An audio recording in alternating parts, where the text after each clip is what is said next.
현지 같으면 농사 지으니까 가서 보고 되는데, 외진 같은 경우는 1년에 3번 이상은 최소한도로 내가 농사를 지었다, 짓고 있다 사진을 찍든지, 아니면 담당 공무원 산업계에 가서 내가 농사 짓고 있는데 자격 사실 확인서를 이거 갖고 붙여 올려야 돼.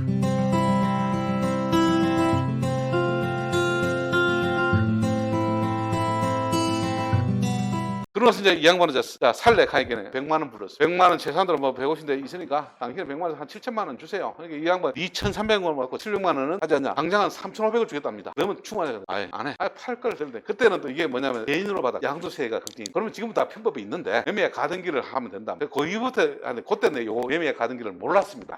스킬을. 그러니까 지금은 이런 거 즉시 팔지. 매매 가등기를 통해서. 그건 나중에 또 농장한테 한번 자료를 갖고 해드리겠습니다만, 그때는 그 스킬을 모르니까 농협활로에 세금도 안 내니까 나 7천 받을 거야. 경우에 따라서는 1억 4천 내 받을 생각인데 분명히 없겠다. 뭐 지로 청구 니한테 하면 되지 않냐. 근데 차마 네가 살 거는 내 소속은 내가 안 할게. 근데 시간 좀 가야 되고 뭐 난 사기는 안 판다. 이래 끌었습니다. 그렇게 이 친구가 또 면에서 내가 예각서 전화했잖아. 살짝 찌릅니다. 1년 지나고 나니까 농지 처분이 내려오네요. 농사 안 지었다고. 근데 사실 가버리면 그게 대밭이야 또. 내가 잘라서 이놈의 대뿌리가 많아서 이걸 캐내기도 투혼할 지경이야. 요 하나 있고 뒷쪽은. 그래서 이걸 여기 충분 오라고 합니다. 한번 갈 수도 있고, 아니면 의견스럽게 제출하면 됩니다. 호두나무, 그 당시에 내가 성주에 호두밭 종무장을 하나 가지고 있었단 말이에요. 농사를 정부에 땅 사면 호두나무를 다 갖다 심었으니까 묘목 사라 비싸니까 호두 하나 종교가 좋은 거 1,000원씩 주고 사갖고 1년만 지나면 해가 심으면 되는데, 뭐 1년 지난 거 살려고 하면 10,000원씩 줘야 된다. 좋은 거는 2만 3만 줘야 되니까 성주에 밭을 하나 빌려서 호두 종자를 한 200개를 심어놓고 이제 수시로 뽑아다가 전국에 필요하면 호두나무를 갖다 심는 거예요. 그래서 내가 9 정도 심을게. 70평이니까 9 심으면 될 거야. 이렇게 날짜까지 심을게. 난감하죠. 그 바로 다 대밭이고 저 구디 팔락하면 9개도 취급을 하는데, 그래서 이제 그 전주에도 또 의정부에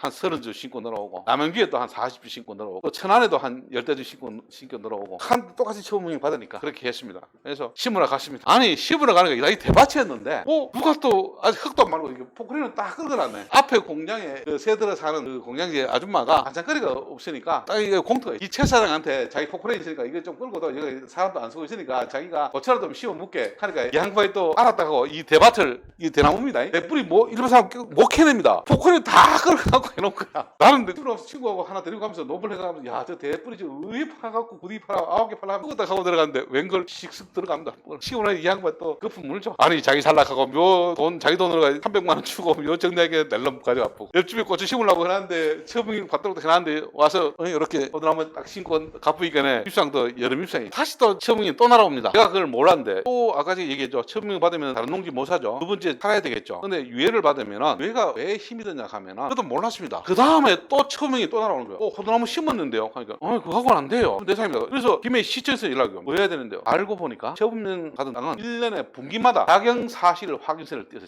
붙여야 돼요. 매번 그 산업계에 가서 내가 농사 짓고 있습니다. 분기별로 확인을 받고 후에 상급기관인 김해 시청 농지 담당관에게 농사 짓고 있어요. 1년에 3회 이상 자경 사실을 첨부해야 됩니다. 몇 년 동안? 3년 동안. 그래야만이 처분 명령이 끝납니다. 그걸 안 했는 거야. 현지 같으면 농사 지으니까 가서 보고 되는데, 외진 같은 경우는 1년에 3번 이상은 최소한도로 내가 농사를 지었다, 짓고 있다 사진을 찍든지, 아니면 담당 공무원 산업계에 가서 내가 농사 짓고 있는데 자경 사실 확인서를 이거 갖고 붙여 올려야 돼. 그걸 안 하니까 또 날아오는 거야. 그래서 담당 공무원이 사진 봐라. 원래 이 사진을 다 이렇게 찍고 그냥 찍는 게 아닙니다. 내가 자경한 사실을 기록하기 위해서 이 나무 심은 이 기록을 김해 시청에 농지 담당관에게 보내는 거예요. 그래서 그 다음에 가서 또 호나무를 가니까 또 두 나무가 죽어 있고 나무 풀이 자라 엉망이야. 또 대충 찍어 사진을 찍어 또 보내니까 이것도 귀찮아 죽겠네. 근데 그래 작업을 하기 이 양은 최상에 올라와서 낼렁하는 거예요. 야 그냥 뭐 팔지. 그래서 여차저차해서 한 4천만 원. 아이고 막 됐다. 내가 이리 그래도 뭐 1,300원 한 4천 받아도 돈 남으니까 내가 팔게. 그래서 2년 딱 되는 시점에 양세를 셈하고, 지금 농정 받기가 조금 저지가 놀았지만 이런 경우도 그렇게 하면 됩니다. 이렇게 협상을 하고 딜을 하고 찾아내면 되니까. 이제 농지법 우리가 10조, 11조, 12조, 13조가 농지법에서 이제 처분 명령을 농지를 받고 1년 뒤에 농사를 짓는 걸 확인합니다. 매년 9월 1일부터 11월 30일 동안 2달 동안 현장 공무원은 농지를 확인해야 됩니다. 근데 지금까지는 대충 안 했죠. 이제 원래부터는 직접 할 겁니다. 전국에 전답과 수연시면 무조건 처분명이 나올 거예요. 처분명이 첫째 나오면은 내가 농사를 짓겠다고 그 다음에까지 이렇게 유예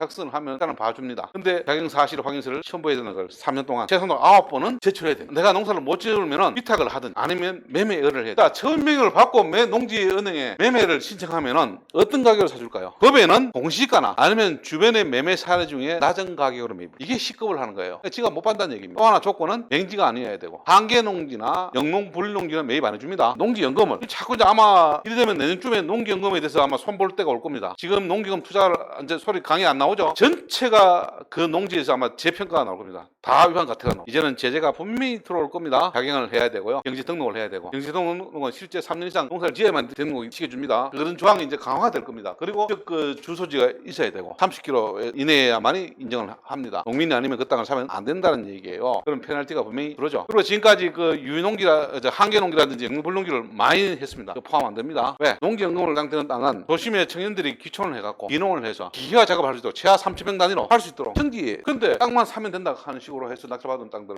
앞으로 그 대상에서 다 재검토가 나와갖고 옛날 직불금에서 공무원들 한번 작성을 났죠. 아마 농지연금도 다시 틀면 그런 사태가 또 벌어질 겁니다. 팔고 싶어도 최악의 경우에 팔 수가 없고, 안 하면 매년 20%의 페널티가 나오죠. 5년만 지나면 땅값 다 뺏겨. 땅 사서 1년만 20% 남아지면 하여튼 해야지 사기 안 사면. 그 집 나 지금 3개 처분명 받아서 빨리 정리해. 내년부터 비사업용까지 남아명이 강한 법입니다. 대한민국에서 가장 강한 법 중에 하나가 농지법에서 농지처분명령 과태료가 위반 건축물과 동일하게 강한 법. 결국은 자경이 우선이다. 자경에 해야만 농지를 받게 되고요. 근데 이렇게 농지법에서 농정을 제재를 해버리면은 아마 이것도 좀 완화가 된다고 저는 생각을 합니다.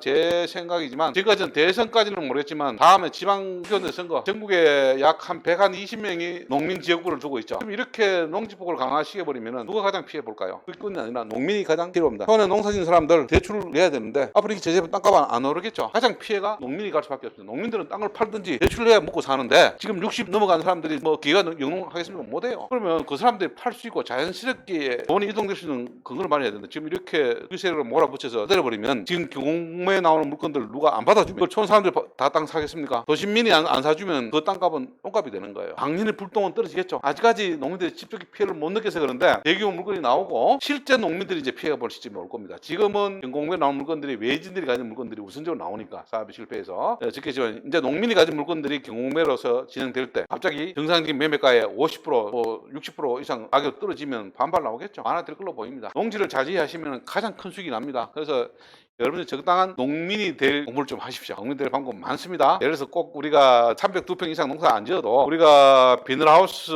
같으면 150만 농민이 되죠. 땅살 조건이 많습니다. 우리가 예를 들어서 뭐 농협직원 농민이 되죠. 그 농협직원 외에 그 하나로마트 농민이 되죠. 소는 2마리 이기면 됩니다. 돼지는 10마리고요. 염소는 20마리고 닭은 100마리 이상 이기면 농민이 됩니다. 예민한 게 매출이는 보니까 농기시장에 20마리만 이기는 농민 자격이 또 되더라고. 그런 것도 있습니다. 농민이 될 다한 자격이 많아요. 그러면 혜택이 그러니까 법을 공부할 만큼 보입니다. 언제 농지법 할 때 그런 또 얘기를 좀 하겠습니다. 오늘은 정도까지 하겠습니다. 하고 요 뒤에 뭐 농지법 할 때 필요한 사항들을 해놨는데 그렇게까지 여러분들이 안 당하겠죠? 한번 1턴 보십시오.